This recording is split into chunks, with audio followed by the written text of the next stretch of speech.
అందరికీ నమస్తే అండి. ఒక్కొక్కసారి జగన్మోహన్ రెడ్డిని చూస్తా ఉంటే అసహ్యం వేస్తా ఉంటుందండి. ఎందుకంటే ఎక్కడైనా ఎవరైనా చనిపోతే అది ఏ విధంగా చనిపోయినా సరే దాన్ని తనకు అనుకూలంగా మార్చుకుంటారు. శవ రాజకీయాలు చేయడానికి ప్రయత్నాలు చేస్తారండి. నిన్న ముద్రగడ పద్మనాభం గారు చనిపోయారు. బాధాకరమైన విషయం. సీనియర్ రాజకీయ నాయకులు ఆయన చనిపోవడం జరిగింది. దానికి సంబంధించి ఏ విధమైన నీచ రాజకీయాలు చేస్తున్నారంటే ఒకసారి సాక్షిలో చూడండి. చంద్రబాబు నాయుడు గారి ఫోటో పెట్టి పక్కన ముద్రగడ గారి ఫోటో పెట్టి చంద్రబాబు నాయుడు గారట ముద్రగడ పద్మనాభం గారిని వేధించారట.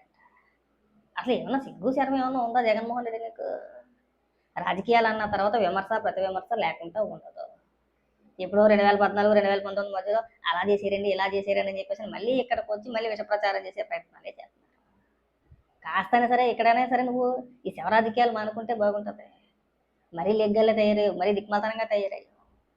అందులో కూర్చున్న డిబేట్లలో వచ్చిన ఆ యాంకర్లు కావచ్చు, లేదంటే కొంతమంది విశ్లేషకులు కావచ్చు, అసలు వాళ్ళకి బుర్ర ఉందో బుర్రలేదో కూడా అర్థం కావట్లా. చనిపోయిన వ్యక్తి పైన రాజకీయాలా? పైగా ఇవాళ మీరు ముద్రగడ గారి కుటుంబం పైన సానుభూతి చూపిస్తారా? ఏం చేశారని మీరు? ముద్రగడ పద్మనాభం గారిని జగన్మోహన్ రెడ్డి అనే వ్యక్తి రాజకీయంగా వాడుకున్నాడు. కేవలం పవన్ కళ్యాణ్ గారి కోసమే ముద్రగడ పద్మనాభం గారిని వాడుకొని వదిలేశారు. కాదండి, గత కొంతకాలంగా ఆయన హాస్పిటల్లో చికిత్స పొందుతున్నారు కదా, ఐసీయూలో ఉన్నాడు కదా ఆయన. వెంటిలేటర్ పైన ఉన్నప్పుడు కూడా కనీసం జగన్మోహన్ రెడ్డి పరామర్శకనే వెళ్ళాడండి. వెళ్ళలా. నేను ఒక పెద్ద ట్వీట్ వేసాడు. దిగ్బాంత్ అండి, మా తండ్రి లాంటి వ్యక్తి అండి, నేను సానుభూతి ప్రకటిస్తున్నాను, నేను ఇంకోటని వేసాడు. మరి హాస్పిటల్లో ఉన్నప్పుడు చికిత్స పొందుతున్నప్పుడు వెళ్ళి పరామర్శిస్తే కాదా? బెంగళూరులో ఖాళీగా ఉండడానికి టైం ఉంది. బెంగళూరులోకి వెళ్ళాలంటే ఖాళీ పెద్ద చేసి పని ఉండదు. ఇక్కడ గంజాయి బ్యాచ్ని పరామర్శించడానికి టైం ఉంది. ఇక్కడ ఎవరైనా చనిపోతే వాళ్ళ దగ్గరికి వెళ్ళి అక్కడ కూడా ఏదో రాజకీయం చేయడానికి టైం ఉంది. కానీ హైదరాబాద్ వెళ్ళి ముద్రగడ పద్మనాభం గారిని పరామర్శించడానికి మాత్రం టైం లేదు. ఎవరు నమ్ముతాడండి? ఆయన చనిపోగానే ఊరికే డ్రామాలు ఆడుకుంటా సానుభూతి జీవిస్తూ, పైగా ఒక ఆవిడెవరో ఉంటుంది, ఆవిడ పేరు ఏదో ఉంది, లేడీ పేరు ప్రస్తావించాల్సిందిలే కానీ ఆయన కన్న కూతురు చేత బూతులు తిట్టించారండి అని మాట్లాడుతుంది. ఎవరు తెచ్చేశారమ్మా బూతులు? ముద్రగడ పద్మనాభం గారిని ఎవరు తెచ్చేశారు? 2024 ఎన్నికల్లో భాగంగా మీరు పవన్ కళ్యాణ్ గారిని విమర్శించడానికి ముద్రగడ పద్మనాభం గారిని ముందెట్టి ఆయన చేత మాట్లాడిపించి ఆయన చేత విమర్శలు చేయించి చివరాఖరికి మీరు ఎంత నీచని కొడిగట్టారంటే ఆయన చేత సవాళ్ళు వేయించారు. లేదంటే ఖచ్చితంగా మనమే వచ్చేస్తాం, మీ ఇష్టానుసారంగా మీరు సవాళ్ళు ఇసిరాని మీ వెనకత మేము డాకారం అని చెప్పేదంటే ఆయన మీ మాటలు పాపం గుడ్డిగా నమ్మి ఆయన బాబు జగన్మోహన్ రెడ్డి మళ్ళీ నిజంగా అధికారంలోకి వచ్చేస్తాడేమో అని చెప్పేసి నమ్మి పాపం పవన్ కళ్యాణ్ గారికి ఛాలెంజ్ విసిరాడు. నువ్వు గెలిస్తే నేను పేరు మార్చుకుంటాను. ఎవరు రెచ్చగొట్టారండి? ముద్రగడ పద్మనాభం గారిని అంతలా రెచ్చగొట్టడానికి కారణం ఏంటి? జగన్మోహన్ రెడ్డి కాదా? వైసీపీ కాదా? మీరు రెచ్చగొట్టేసి వేడికి చూస్తారా? తర్వాత పేరు మార్చుకున్నాడు ఆయన. ఇవాళ అది ఆయనకు అవమానమా కదా? కాపుల కోసం పోరాటం చేసిన వ్యక్తి చివరి దశలో పేరు మార్చుకొని చనిపోయాడు అంటే అది అవమానమా కదా? అది ఆ పరిస్థితి ఎందుకు వచ్చిందండి? మీరు కాదా తీసుకొచ్చింది? మీరే కదా ఆయన ఏమని మాట్లాడి ఆయన చివరాఖరికి ఆయన చేత ఎలా మాట్లాడిపించారంటే నాకు కాపులు చేసింది ఏమీ లేదు, కాపులు నన్ను ఎప్పుడు నమ్మలేదు అంటే చివరాఖరికి ఆయన కులం పైన ఆయన్నే విమర్శ చేయించే విధంగా మీరు ప్రేరేపించారు. మరి ఇక్కడ ఎవరిని తిట్టాలి? మిమ్మల్ని? ఎందుకు చనిపోయిన వ్యక్తులపైన రాజకీయాలు దేనికండి? ఏదో జరిగినంతకాలం రాజకీయాలు చేశారు, ఇప్పుడు లేరు. 73 ఏళ్ళు 74 ఏళ్ళు వచ్చినాయి ఆయనకి ఏదో ఆరోగ్య సమస్యలతో ఆయన చనిపోయాడు. పైగా దాన్ని కూడా రాజకీయం చేయని చూడడం ఇది మూర్ఖత్వం అండి. సాక్షి ఓపెన్ చేస్తే అసలు చంద్రబాబు నాయుడు గారి ఫోటో పెట్టడం, ముద్రగడ పద్మనాభం గారి ఫోటో పెట్టడం, ఎంతసేపు విమర్శలు చేసే ప్రయత్నం చేయడం తప్పితే మీ వల్ల ఏమైనా ఉపయోగం ఉందండి? మీ వల్ల మీకు కాదు కదా, రాష్ట్రానికి కావాలా ఉపయోగం లేదు మీ వల్ల. నిన్న విశాఖపట్నం వెళ్ళాడా? ఆ ప్రయాణంలో అక్కడికి వెళ్ళి ఏమని మాట్లాడతాడండి? సముద్రంలో అనుకోని సంఘటన జరిగింది, బోటు ప్రమాదం జరిగింది, ఎవరు మాత్రం ఏం చేయగలుగుతారండి? సముద్రం అంటే అదే పండబోదా పిల్లకాలవా? పలాంటికని చెప్పేసి అంటే పరిగెత్తుకుని వెళ్ళిపోవడానికి సరైన ప్రదేశం అంటే సరైన లొకేషన్ చెప్పకుండా ఎవరు మాత్రం ఎలాంటి సహాయం చేయగలుగుతారండి? అవుద్దా అది? పలానా ప్రాంతం అంటే అది ఏమన్నా చిన్న ఊరా, చిన్న పల్లెటూరా? సముద్రం కదా.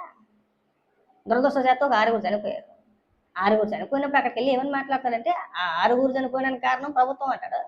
వాళ్ళ నాయకుడు మాజీ మంత్రి సిద్దిరాపల్లి వాళ్ళ కొడుకు బైక్ యాక్సిడెంట్లో ఒక వ్యక్తిని చంపేస్తే అలా జరుగుతూ ఉంటాయి, అప్పుడప్పుడు యాక్సిడెంట్లు జరుగుతూ ఉంటాయని మాట్లాడతారు. మరి ఇక్కడ ఎవరిని తిట్టాలి ఇక్కడ? అంటే మీ నాయకుడు చంపేస్తే చంపేయచ్చు, అది తప్పు కాదు. మళ్ళీ ఎందుకు కేసులు పెట్టారని అడుగుతారు. విచిత్రం తెలుసా? ఇప్పుడు ఒక యాక్సిడెంట్ జరిగింది, ఆ యాక్సిడెంట్ గల కారణమైన వ్యక్తులు ఆ వ్యక్తుల పైన కేసులు నమోదు చేస్తారా చేయరా? చేయకుండా వదిలేస్తారా? చేస్తారు కదా ఖచ్చితంగా. కానీ వీళ్ళు ఏం చేశారు ఇక్కడ? యాక్సిడెంట్ అయితే వేరే, అది మేము కాదని అట్లా యాక్సిడెంట్ కేసులు చాలా జరుగుతూ ఉంటే కేసులు పెడతా ఉంటారు, తర్వాత బెయిల్ అవుతారు, ఇవన్నీ కామన్గా జరిగేది. కానీ గుద్దేసిన తర్వాత చావు బతుకులో ఉన్న వ్యక్తిని వదిలేసి ఇంటికి వెళ్ళిపోయి ఆ తెలివిగాను సిద్ధరాపరాజు ఏం చేశాడంటే తన కొడుకుని హాస్పిటల్లో జాయిన్ చేయించేశాడు. కొడుకుని హాస్పిటల్లో జాయిన్ చేశాడు. బ్రహ్మాండంగా నడుస్తున్నాడు కొడుకు. అవుతున్న కారులో కొడుకుని హాస్పిటల్లో జాయిన్ చేయించేశాడు. కానీ అతను గుద్దేసిన వ్యక్తి అక్కడ ప్రాణాలతో కొట్టుకుంటాడుతున్నారు కదా, కనీసం పట్టించుకునే ప్రయత్నం చేశాడా? ఆ దరిదాపుల్లో కూడా వెళ్ళాల. మళ్ళీ అతని ప్లేస్లో వేరొక వ్యక్తిని తీసుకొచ్చి ఇగో ఇతనే గుద్దేయడం చూపించే ప్రయత్నం చేశాడు. అంటే ఏంటి? అసలు నిందితుని తప్పించి అతని ప్లేస్లో ఇంకొకరిని పెట్టే ప్రయత్నం చేశాడు. తప్ప కదా? నేరమా కదా అది? గుద్దిన ఇమీడియట్గా స్పాట్లోనే అతను హాస్పిటల్కి తీసుకెళ్ళి ఉంటే ఆయన చనిపోయేవాడు కాదు కదా. మరి అతని కుటుంబ సభ్యులు కూడా పరామర్శించచ్చు కదా వెళ్ళి. మీ నాయకులు వాళ్ళు చనిపోయాడు కదా, మీ నాయకుడు కొడుకు వాళ్ళు చనిపోయాడు కదా, వెళ్ళి పరామర్శించు. ఇచ్చే ₹1,00,00,000 వెళ్ళి ఏవా అంటే ఇక్కడ ప్రమాదవశాత్తు ఒక ప్రమాదం జరిగితే ప్రభుత్వానికి అంటగట్టేస్తారా? అక్కడ ఒక యాక్సిడెంట్ జరిగితే దాన్ని సమర్థించుకోస్తారా? ఎవరైనా చనిపోతే మళ్ళీ చంద్రబాబు నాయుడు గారికి ముడెట్టేస్తారా? ఏం పిచ్చి తెలివితేటలండి మీలాంటి వ్యక్తులు నిజంగా మా రాష్ట్రంలో రాజకీయం చేస్తారంటే మేము సిగ్గుపడాలి, 100% సిగ్గుపడాలి. ఇంక శవ రాజకీయాలు కట్టుబడితే బాగుంటుంది. అంతసేపు ఎక్కడైనా ఎవరైనా సరిపోతే ఆ పర్యటనలో ఎక్కువ జగన్మోహన్ రెడ్డి కావాలంటే ఈ లాస్ట్ 4-5 పర్యటనలు చూసుకొని మీకు క్లారిటీ వచ్చేది. మొదటి విశాఖపట్నం స్టీల్ ప్లాంట్లో జరిగిన ప్రమాదం, అక్కడ చనిపోయిన బాధిత కుటుంబాలు వెళ్ళి పరామర్శించేసాడు. ₹1,00,00,000 ఇచ్చేస్తానన్నాడు. ఇచ్చేస్తానన్నా 3 ఏళ్ళు మూసుకోండి, 3 ఏళ్ళ తర్వాత ఎన్నికలు వస్తాయి, మీరంతా నాకే ఓటేయండి, నాకు ఓటేసిన తర్వాత నేను అధికారంలోకి వస్తే కానీ మీ అందరికీ ₹1,00,00,000 ఇచ్చేస్తానే అన్నాడు. అయిపోయింది. అక్కడికి వెళ్ళి ఓట్లు అడుక్కుంటున్నాడు. తర్వాత గాలి సాయికృష్ణ సేమ్ స్క్రిప్ట్. నేను అధికారంలోకి వస్తే ₹1,00,00,000 ఇచ్చేస్తాను, 3 ఏళ్ళు కళ్ళు మూసుకోండి, మీరంతా నాకు ఓటేయండి. అంటే ఏంటి?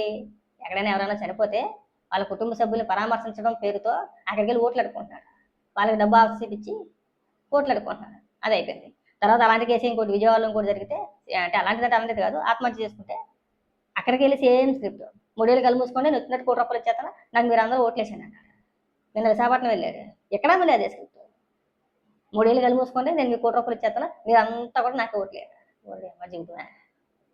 మరి అలాగే బాధిత కుటుంబాల దగ్గర కూడా ఇల్లు